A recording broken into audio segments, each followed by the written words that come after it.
Bonjour à toutes et à tous et bienvenue sur la FEB TV. Je suis ravi de vous retrouver pour cette 3e édition du Forum économique breton. Et comme chaque année, nous avons l'immense plaisir d'être en direct depuis le Palais du Grand Large à Saint-Malo pour vous faire vivre pendant 2 jours, de 9h à 18h sur la FEB TV, tout ce qui se passe ici au Forum économique breton.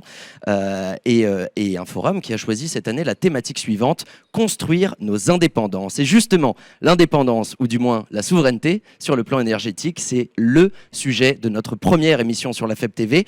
Et pour l'occasion, je suis en compagnie de Marc Lemercier, président de Cargreen, une société qui propose notamment des carburants non fossiles sur le territoire breton. Bonjour Marc. Bonjour Hugo. Écoutez, on est ravis aussi de participer à ce forum économique breton. Alors Cargreen est une entreprise maintenant qui est jeune, mais qui commence à être aussi connue un petit peu sur le territoire, bien évidemment, Bretagne, qui est le berceau de Cargreen. Sur le territoire national, puisqu'on œuvre aussi en France sur le développement de ces fameux, ce qu'on appelle des hubs énergétiques, mais des stations multi-énergie, pour distribuer et donner les moyens au territoire d'assurer une certaine souveraineté énergétique. Voilà, Cargreen, c'est bien sûr la distribution de carburants verts, biométhane liquide, biométhane gazeux, hydrogène vert et électricité verte. On n'est absolument pas réservé sur des conditions de carburant. Et l'idée, c'est vraiment de donner la puissance territoriale. Parce que pour expliquer très rapidement, ces stations multi-énergie, c'est comme en fait une station-service, mais dédiée aux énergies décarbonées. Absolument. C'est-à-dire que c'est une station qui est d'abord ouverte au grand public. Et la particularité, c'est que comme on n'a pas l'esprit hégémonique, ces stations appartiennent à 70% aux utilisateurs. Oui. Donc, vous avez des transporteurs qui ont besoin aussi de muter, des autocaristes, vous pouvez avoir des collectivités aussi, notamment par l'utilisation de bennes ordures ou des activités de transport. Donc, c'est vraiment des outils qui permettent d'être au plus proche des utilisations et surtout qui est possédé par les utilisateurs. Donc c'est très important. Et aussi un autre aspect qui est important d'aborder quand on parle de cette mobilité verte, de ces énergies décarbonées, c'est que on a évidemment un cliché qui est là-dessus, qui est les bornes de recharge électrique coûtent assez cher, les installations de stations multi-énergie coûtent également assez cher. On le voit avec quelques hurluberlus sur Internet qui peuvent dire des choses pareilles. Vous, au contraire, vous répondez, le financement participatif, c'est la clé. Écoutez, nous, ce qu'on dit, on a un slogan aussi chez Cargreen, puisque il y a bien évidemment la distribution, mais aussi la production. Il vaut mieux 70% chez soi que 100% chez les autres. Et au niveau de Cargreen, c'est cette volonté aussi de pouvoir accompagner les territoires, bien évidemment bretons.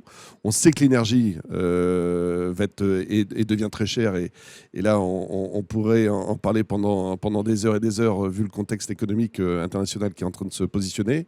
Donc, il faut être très pragmatique dans l'énergie. Nous, ce qu'on fait au niveau de Cargreen, c'est qu'on compare des paramètres notamment liés au mégawattheure. On ne parle plus de kilos ni de litres, etc. On fait des comparatifs très pratiques. Et puis surtout, Cargreen a été créé aussi, puisqu'on vient de vivre des épisodes malheureusement dramatiques sur le changement climatique. Cargreen est fait aussi pour décarboner, réduire l'empreinte carbone et de créer ce qu'on appelle l'évitement de CO2 pour les usagers. Et là-dessus, du coup, ça fonctionne comment concrètement ? C'est en fait des producteurs, parfois par exemple de biométhane, peuvent aussi participer au financement des stations multi-énergie et bénéficier des carburants. Alors, tous les modèles économiques sont en train d'évoluer.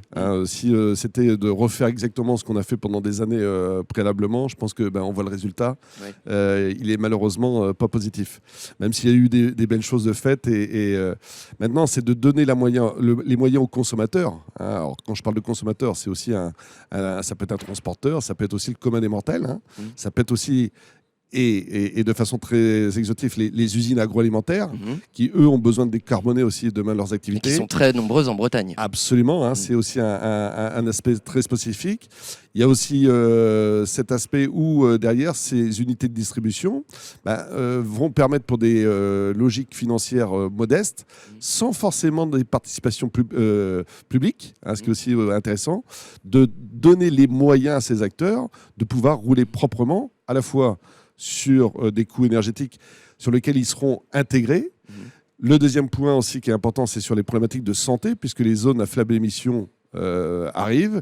Et puis le troisième point, c'est la lutte contre le changement climatique. Donc vous voyez, pouvoir entre guillemets d'achat, la partie santé et la partie changement climatique, qui est quand même les trois aspects qui sont très importants, quoi. Et justement, Marc Lemercier, dans ce triptyque, aujourd'hui, est-ce que vous pensez qu'on est confronté à une situation de crise inédite? Quand on voit que le marché de l'énergie est encadré par, d'un côté, l'inflation qui caracole à 6,1%, hein, le prix de l'essence a passé la barre symbolique des 2 euros pour un litre, et de l'autre côté, le réchauffement climatique que vous évoquiez tout à l'heure. Aujourd'hui, la solution, c'est les énergies renouvelables? Alors, la solution passe par les énergies notamment renouvelables, hein, ça c'est évident. Ce qui est intéressant sur les énergies renouvelables, c'est qu'on est capable de les produire localement. Hein, et l'idée, c'est aussi de les produire localement avec les acteurs locaux. Hein, c'est pas de dire on fait de l'énergie renouvelable pour des fonds de pension américains. Je pense que ça, c'est quelque chose qui, à mon avis, ne serait à la fois pas bien vu. Il y a un autre aspect sur les énergies renouvelables, c'est que ça apporte aussi une souveraineté locale. Donc qui est importante, une indépendance. Vous voyez, je vais prendre le cas de Carine, mais on a un hub énergétique qui est un très joli hub qui a été le premier, entre guillemets, qui est à Pleurmel, hein, qui est en Bretagne, qui est sur un axe routier. On distribue du biométhane carburant, donc avec toutes les problématiques de non-émission de particules, la réduction d'émissions de CO2, à entre guillemets, nos actionnaires, mais aussi à des acteurs extérieurs, à 1,40 € TTC le carburant. Ça donne envie. Eh ben oui, et donc c'est pour ça que... Mais on aurait pu très bien faire comme un certain nombre d'acteurs, dire on augmente à 2 voire 3 euros le kilo de biométhane. On ne l'a pas fait parce qu'on a conscience que si les territoires n'ont pas les moyens, vous avez des acteurs qui vont malheureusement disparaître. Et l'un des moyens que peut exploiter la Bretagne, c'est aussi ses activités économiques. On sait que la Bretagne est une terre d'agriculture, une terre d'industrie agroalimentaire. Là-dessus, est-ce que c'est un avantage pour vous, avec Cargreen, de venir vous installer des infrastructures, des stations multi-énergie en Bretagne, en sachant que voilà, c'est une terre qui produit énormément de biomasse, qui peut servir à faire des carburants? Alors, c'est vrai que moi, je suis à l'origine, en plus, de la création d'un site d'énergie renouvelable, hein, qui est en Bretagne, hein, qui est un des grands sites d'énergie renouvelable qui s'appelle Ligeur. À l'époque, déjà, quand on parlait de biomasse, la Bretagne n'est pas forcément une terre électrique, entre guillemets. Hein. C'est la terre de l'organique.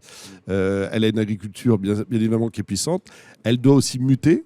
Mais la Bretagne a des avantages considérables. Elle a bien sûr la mer. Hein, on a un large littoral. Un large littoral. On parle beaucoup de la mer, notamment sur son aspect vent, vague, mais aussi grâce aussi à un certain nombre de vecteurs complémentaires qui peut demain faire des engrais de très haut niveau.